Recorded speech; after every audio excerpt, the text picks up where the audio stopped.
Hi, everybody. Good afternoon. Thank you for joining GNG live show, Gail and Gurpreet's segment. Today we have a special guest, Patrick, who is joining us to talk about how human relationships exist within business, how they've changed, and how they've evolved over the years. I have not much to say on this topic, but probably have a lot to say when we dive deep into this conversation. We did have a lot to say before we went on air, but it's a really great topic, and I'm glad that Gil took the initiative to get Patrick on the show to talk about this topic. So let's dive right deep in because we only have 30 minutes. So Patrick, thank you for joining us and welcome to our show. I'm so happy to be here. Very excited. Okay, so let's start with first. How about you introduce yourself? Who is Patrick? God, that's a lot to unpack. Yes, Patrick Downs. I am by day sales trainer and sales enablement manager at a software company called PandaDoc, 6 years in sales. I have a background in communications and English. I've been a writer at one point. I'm a podcast host. I have 2 podcasts. I am a mental health advocate. I run a mental health community. So I'm a man of many dimensions, and relationships kind of intersect with all of those things. So that's why I'm excited to bring it here today. Thanks for joining us, Patrick. I was excited to have you on. People should know Patrick and I are friends. We speak regularly. We help each other out. And I wanted to have Patrick on because, first of all, Patrick, he says, sales enablement and trading, he makes salespeople better. And when he makes salespeople better, it really comes from a place of the heart of wanting to help people be better, not just at sales, but in general. That's why he talked about his mental health group that he leads. And this is a really exciting topic. I mean, when Gurpreet and I bring on guests, we let guests choose the topic because it means they have a passion, they have an opinion about it. And for me, this is one that's important because it seems to have evolved over time. The opinions of what relationships mean in business have evolved over time. So I'm curious, Patrick, if you want to start there and start with, how you see things have changed. Yeah, I graduated from college in 2015, so still fairly new to the workforce. And when I was coming in, I started a company called Yelp, which has a very corporate structure. They have a very fraternal structure. So right away, it was confusing because on one hand, you have people saying, you have to have this professional mask that you wear every day where I speak a certain way, I act a certain way. And when I'm at my desk, this is who I am. I'm professional Patrick. But then there's also this weird subculture, especially when you're in sales, where there's the bro culture, right? There's the idea of people doing shots during the day and all kinds of weird unprofessional things. And they're trying to hold these two things at the same time.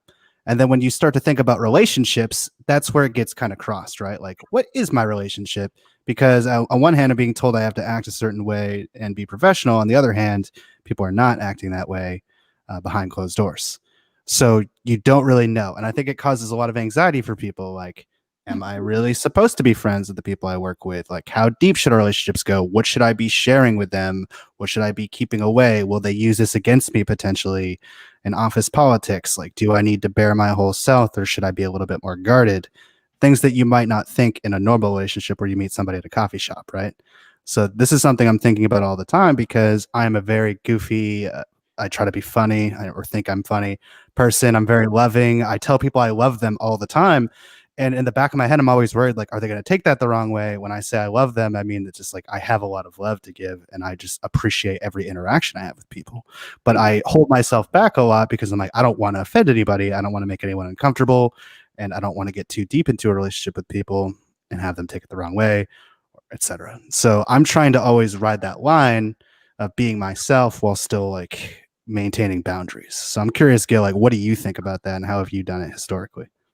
So historically, I mean, it comes down to the culture of the organization is one thing. I mean, there is generally a dominant culture, and it's going to indicate what the nature of relationships are and what the nature of the relationships are in the business. So, I mean, if you look back, 50, 75, 100 years ago, well, the relationship between employer and employee was very controlling, and there was a very dominant power between the two. As well, there wasn't really an emotional relationship per se.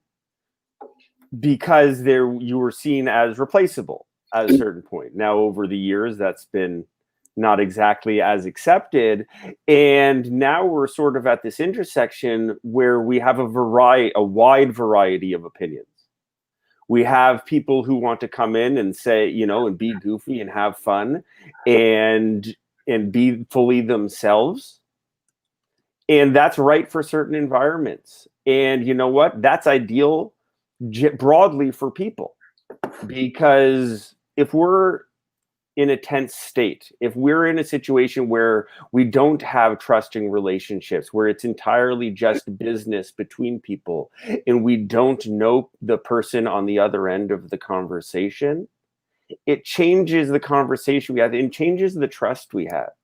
One of the things that I found really interesting about COVID is how it's humanized people, especially for those who have been forced into remote work. One of my favorite posts, I've talked about it numerous times, one of my favorite posts early in COVID was a person talking about how someone was lamenting the fact that they used to hate somebody in accounting, and now it's harder to hate them because they know more about their life, because they see the background in their Zoom conversations. And it fundamentally changed the nature of the relationship. No intent to it. There was no control over trying to make this a change in the relationship, but automatically, because the other person was humanized, it made it harder to hate them. Whereas if all you see is a person at work and the decisions they make at work, well, then it's a lot easier to hate those decisions and dismiss those decisions. That's why having those team building exercises or going out as a team outside of the work environment is really helpful to see the other side instead of just work. Work obviously could be very draining, pressureful environment depending on who you are and what level of responsibility you have, right? But when you go out or when you do these, I wouldn't say company events, I would say like that small intimate group gathers that some departments and some teams do outside of work really, really does help break down those barriers of not being able to see someone as humanized as possible. And going back to Patrick, when you said, and that HR moment was happening in my head when you said, I want to tell people I love them, right? And then having that fear that someone may take it out of context. And that kind of goes back to echoing back onto one of the segments we did on sexual harassment, Me Too movement. I'm not saying that Me Too movement by any means wasn't necessary. It was, but I think it's also a little bit made, even before, like you were always conscious. I was always conscious of how I talk to people as an HR person. I don't want to touch anybody, but sometimes someone may need that comforting moment because they're crying, but then the HR in me is saying I can't touch them, right? And that humanization can be done, but still cannot be done. I've had people come into my HR office and are crying. And the human me, I'm such an emotional person in my personal life that if you cry, I'm going to be crying. Like that's who I am in my personal life. And in professional life, I'm totally different. But then personal me, personal me, if you were my friend, the first thing I would do is hug you. But as an HR person, I can't touch you, right? Because for whatever reasons, and then the whole, you got to be professional. Sometimes I think it can be so stressful and draining that you can't be that human as possible as you want to be because of the things that go into your mind, because you don't want someone to take it out of context. You don't want someone to feel like you're harassing them or you sexually touch them, even if it was a friend hug. I love you can be taken out of context if someone doesn't really know you, right? But over years, when you're working with the same type of group of people in the same company, you kind of tend to get to know them and you're okay with the jokes, right? People will not take it out of context. But it as you're speaking at the same time, the HR is kicking in me, and then the other side of me is kicking in. It's like, isn't it sad that we can't be 100% ourselves without worrying about how someone can take it out of context at work? Yeah, I mean, just like as an example of how far I push things, there's an emoji in our Slack that's called Patty D loves you, and it's my face on a bunch of red hearts, and everybody just drops that on every Slack thread that's involving me. So like something that's actually helped is that I've built a personal brand internally around that, and I think that's helped me where it's just like everyone knows that's what I'm about, and they know like what my intentions are. So when new people come in, they immediately get it. They're like, "Oh, that's Patrick. He's ridiculous." Okay, let's talk about that. How did you do that? How did you build internally a brand around you that you are this love person? And if I say I love you, don't take it out of context. It just means as a human being, I love another human being. Exactly. I started small. I mean, I started at PandaDoc at an individual contributor role. So I was just a salesperson at the company. And it started with just like the actual relationships I built with everybody and taking time to introduce myself to everyone, go to coffee with every person in the org, build some sort of friendship. And then slowly they get to see who I am. And then when they know who I am, I give them like, yeah, I love you. Right. Like I'm building to that. And then they know it. They start talking to me about me to other people. So when they go to talk to the new guy, it's like, okay, yeah, this is Patrick. This is what he's about. You should talk to him. This is what he's like. So other people start setting expectations for me of who I am and how I act. And then especially with remote work, it's even easier because you can just read the Slack threads and see it and just look at the emoji, right? Yeah, what I love part of my campaign. What I love about this is that you intentionally or otherwise set your own boundaries. A lot of times when we talk about a word like boundaries, people might even interpret it negatively, but the reality is that we have to set our own boundaries. We have to be clear and intentional about how we set those boundaries. So for Patrick Downs, those boundaries include saying, I love you. Whereas for a lot of people, setting those boundaries, well, that's not inside the boundary. I'll just say that. For a lot of people, that's not necessarily inside the boundary. But because you were intentional about it, because you created this environment, and it started with knowing who you are, knowing what kind of relationship you're looking for, and then controlling that yourself. And that's something I really want to highlight for people, because it's not just about how people are going to treat you, but people treat you the way you let them treat you, the way you ask them to treat you. And if you treat people in a way where it's like, I love you, and that just means I have human love for you, and that's what it means. I'm setting that as a boundary. And that's a common expectation between us. And by being clearly intentional about that, that's what's allowed you, in my opinion, to then create what you've created there. Also just proving it, right? Like I show in my actions that I really do care about people. Like intentionally, I send gifts to my entire team quarterly for no reason. I pick up the coffee on the way to work for people without them asking. I set aside, hours of my week just to help people with problems they have that might be outside my purview. Open door, open office, anything you need, come to me. Here's my cell phone. Like just showing them that I legitimately do care, so that when it comes out, it's like, oh, it's for real. It's not some bullshit. It's just part of who I am. And I think that's a part of those boundaries, though, right? Because part of the boundaries is the expectations of how people should expect to be treated by you. And by having that consistency between words and action, that's absolutely necessary, because as soon as those are broken, you can say, I love you till the cows come home. And then if you start yelling at everybody and treat them terribly and are over their shoulder about not hitting quota this month, it's not going to mean so much. But the fact that you were authentic, you lived up to it, and you created this environment demonstrates also that for other people who are having troubles setting these boundaries, that it's doable, that it can be done at work, that you don't have to fit into this nice little box of how everybody else is. You can fit inside or add to a culture per se, while still being yourself, if you're able to set those that environment, those boundaries yourself.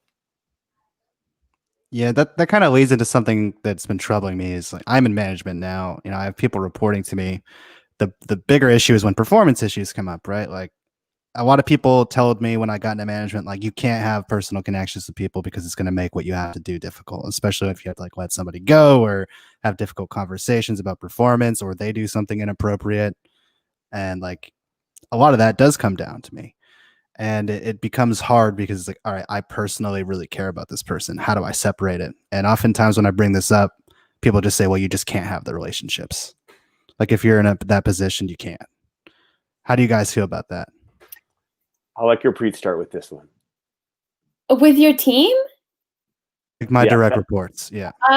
Okay, so I have two viewpoints, but as a team, no, I disagree. I think you should be you, right? Like I love having a relationship with my team, HR or in my business or when I was running my dad's businesses. I loved getting to know my team, and if I had a performance issue, no, I didn't.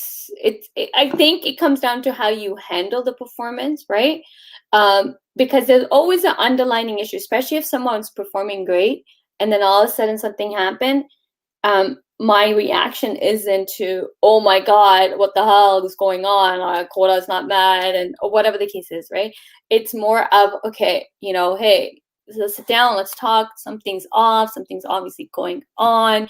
And it always comes down to something was going on, either be a personal life or whatever the case was. And then okay, hey, let me help you with this. How about if I help you with this? You come up with a plan to get them back on track.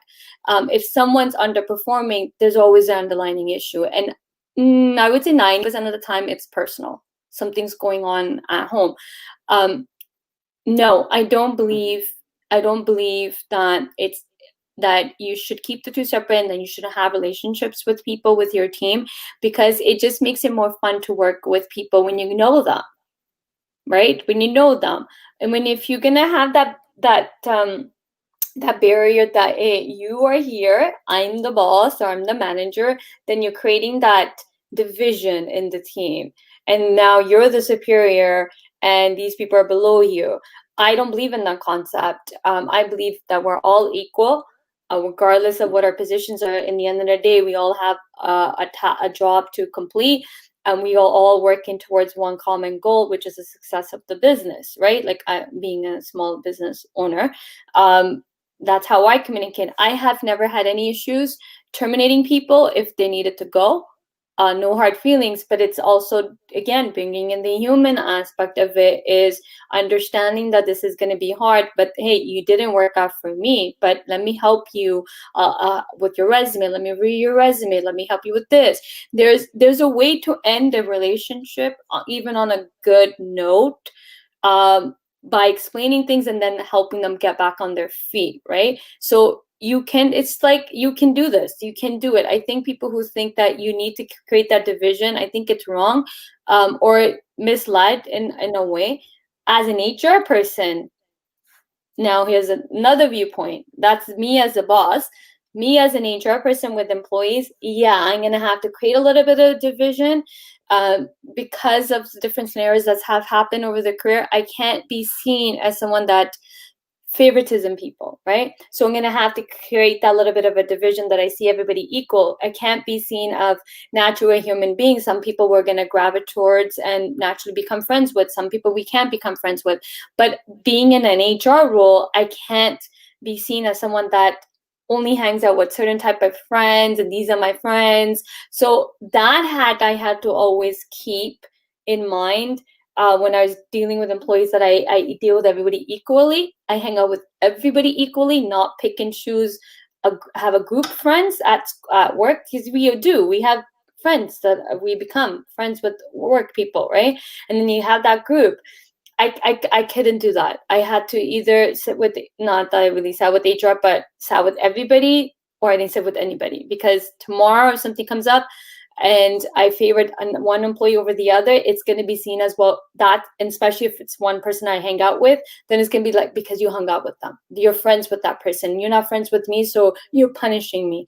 So I think my position is a little bit different on two ends. HR me would not become too friendly with, I am a friendly person, that's just my nature, but I wouldn't become buddies with everybody. But the boss me, yes, I will be your friend. Yes. So I just want to say that on the segment on the boss side, because the HR side is not for everybody, but the segment on the boss side, what Gurpreet just said, Patrick, if you ever have anybody who says that to you, show them that recording, because there was so much gold in what she just said, starting with the fact that root cause analysis, if there's a problem, if you have two paths of one, I don't have a relationship with them, well, then I don't have the insights into root cause analysis. I don't have the insights into understanding. They don't trust me to say, this is what's going on at home. Or sometimes it's not necessarily personal, but there are times where something happened at work. Somebody treated you a certain way, some policy change, something happened at work. If you don't have that relationship with them, they're not going to trust you to share the real issues. If you don't have that relationship, if they think they just see you as a resource, as another person on the team, they're not going to trust you with that information. And then when it comes time to either, help the person improve their performance because something's going wrong, or if you have to terminate them, if they believe you have their best interests at heart, those both go a lot easier, because who do you want to work better for? Somebody who you think is giving you this performance improvement plan just to get you out the door, or somebody who's giving you a performance improvement plan because they really, really want to see you succeed, right? Because Patrick has shown, I love you and I want to see you succeed. Or when it comes time to termination, if they know Patrick genuinely does love me, but this isn't the right place for me, the circumstances change, whatever it was, it comes a lot easier because you're not just the boss. You're Patrick, who's a caring human being, and I don't think he did this ruthlessly. Also, just quickly add in there, if you build a relationship with your team, your employees, you will know when something's off because you got to know them, right? If you keep that division, you're not really getting to know them. So how would you know if something's off with them? When you get to know somebody, you get to know the good and the bad and everything. You also get to know when they're having an off day, right? You will know that. And I think I had a great boss. My first job in the corporate world, amazing boss. I think maybe because I had a fair advantage right from the beginning of my career, that my boss became my really good friend with me, where he used to call me Cheeky. Sorry, I'm laughing because I just recently, it came to my head that he used to call me Cheeky, and he's an older guy. But imagine that, two HR people, and one is a male and I'm a female. He's calling me Cheeky. You're so cheeky, because I'm a bubbly person. And I never took it out of context because I know what he means, right? But we had such a great relationship that I was never, ever felt scared to share anything with them. He understood my culture really well. For example, when the snowstorm happened, my parents, my dad and my brother said, hey, it's bad out there, stay home. You're in a job, like we're running a business, so we have to go, but you're working in the corporate world, you get snow days, take it. So I took it, but 2 hours later, 3 hours later, the snow cleared, right? My boss never made a comment, never. He said, I understand your culture, I understand your parents are like this. Never made us think about it. I did it 2 years later, not a good boss, made us think about it, right? So I think when you build those relationships, the friends one, you get to know them on a personal level, and you can, I think if you want to be a great leader, you have to know your team, the good, the bad, the strength and weakness, and then pull their strengths out, even the weaknesses, to get them to shine. Be that, we talk about rock stars all the time, but how many people can sit there and say they've developed a rock star? But that we can only do that if we value our team, but to a human level. We are human beings. We all connect on a human level. Patrick, does that answer your question? Very cohesively, yes. Comprehensive, cohesive, other C words. That was wonderful. Thank you. But let's talk about you as a manager. Do you, fine, someone gave you that advice, but what did your heart tell you? And how do you build? How do you build in your relationships? That is a great question. I'm building it the way I do with most people in my company, is very loving, very personal. I form very close relationships with everybody on my team. My biggest issue has been when there are performance issues, and in sales, like it's very specific, right? Like if you're not hitting this exact metric or hitting this exact quota, you're being instructed to put people on performance plans and coach them a certain way and terminate them. Right. So it's like it's very process oriented when we fire somebody in sales. So it's especially painful, and it's hard for me to do. Like I know you said that, when you do fire them or something doesn't work out, you can feel good about it because you had their best interests at heart. Oh, I don't know what feel good. Whoa. You do not feel good about it. I do not want to say that. No. When you terminate somebody, I'm just gonna rewind on that one. No. There is no feeling good about it. It is painful, or at least it should be painful. It's painful. Okay, so I'm not crazy. No, Okay. it's honestly, we're human beings. I don't think anybody likes terminations or doing them. They're not fun doing it. As much as bad we feel, just imagine how the person that's receiving the news feels, right? It's 10 times, 100 times worse. But let's track back for a second. You said the performance reviews. If someone's not hitting quota, let's step away from your company policy, but how do you deal with it? If someone's not hitting their quota, right? You're in sales. What's the first thing that comes to your mind? Like, why wouldn't someone hit their quota? Yeah, what's wrong? Like my first thought is like, what's happening in your life right now? So do you ask that question? Yes. So great, good for you. Because a lot of people will not even take the time to ask, hey, what's going on?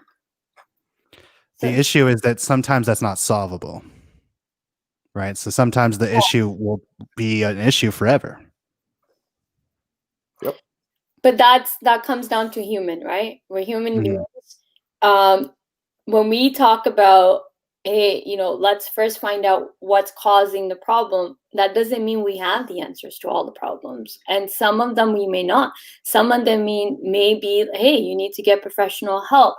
Some of it you can guide them, but then it becomes bigger problems or so on. But just starting those conversations, I think, is the first step to, hey, you're terminated, or you're not hitting our quotas, right? Some managers get very, very, very focused on, this is how it's got to be, and if you're not hitting it, I don't care. Pull up your socks, pull up your sleeves. You need to get back on it and hit those quotas. But yeah, definitely, it's you don't know what the person's gonna say, and you're not gonna have all the answers. But I also want to rewind to the question of what's going on, what's wrong. How you built the relationship up to that point determines their answer to you. If you've earned their trust, if you've shown that I do love you and I do genuinely want you to succeed, it may not be here, but I want you to succeed in life. I want you to be a successful human. And you ask the question, what's wrong? They're more likely to tell you what's wrong, as opposed to a person who hasn't built that relationship. And that's one of the things that's really important. It kind of frustrated me through COVID because everybody posted the questions of, these are the questions to ask your team right now. And it's like, well, if you haven't built a relationship, you can't really ask certain questions. You're going to get garbage in, garbage out when you ask certain questions.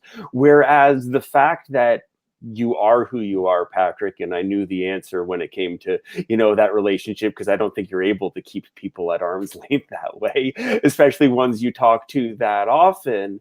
But because you build that relationship, when you ask that question, what's wrong, you'll get closer to the source of truth, or at least what they see as the truth, because we're all blind to it sometimes.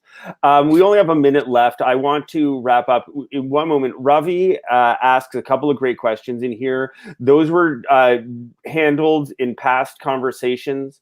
If there's anything you don't see that's handled in past episodes, if you want to send Gurpreet or myself some questions, then we'd be happy to handle some of these topics in future conversations. This was specifically about having Patrick on, and we really wanted to hear what he was saying and bring up the conversation about human relationships at work.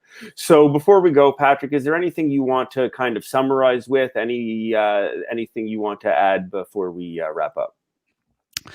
I think that internally people know what's right and wrong and where the line is if they were, raised a certain way specifically.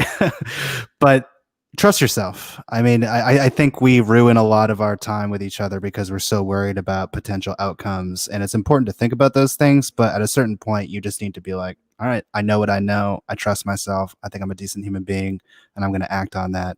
And I think it's no different at work, and just be careful enough that you're respecting everybody and make that a part of your everyday life. And you can just be yourself, I think, as long as you have an understanding of who you are and how people react to different behavior. Amazing. Patrick, thank you so much for coming on. This was a really great conversation. You spurred a really interesting conversation. We got a little view into consultant Gurpreet there, with asking the way she was asking some of the questions. You get to see a little great insight there in the quality work that she does. But Patrick, I'm sure him that it came out. Normally I just listen in and no, I know, but I could see this when the switch got turned and when you were asking the questions and in supporting him and coaching him along, which was awesome to see. But seriously, thank you, Patrick. I look forward to every conversation with you and having you on again. And I'm gonna say something I've never said. I loved having you on the show.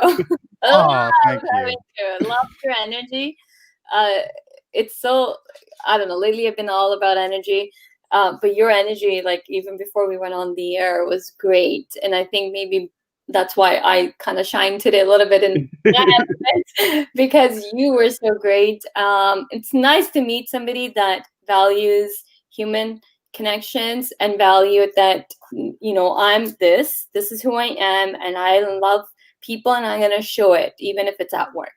So thank you for being you, and thank you so much for coming on the show, and we would love to have you back with another topic in the near future. So thank you, and have a great day, and thank you everybody for tuning in. Everyone. Patrick, if everybody reach out to you, how can they directly reach out to you? Best way to connect with me is on LinkedIn. It's just Patrick D right now. Feel free to ping me there.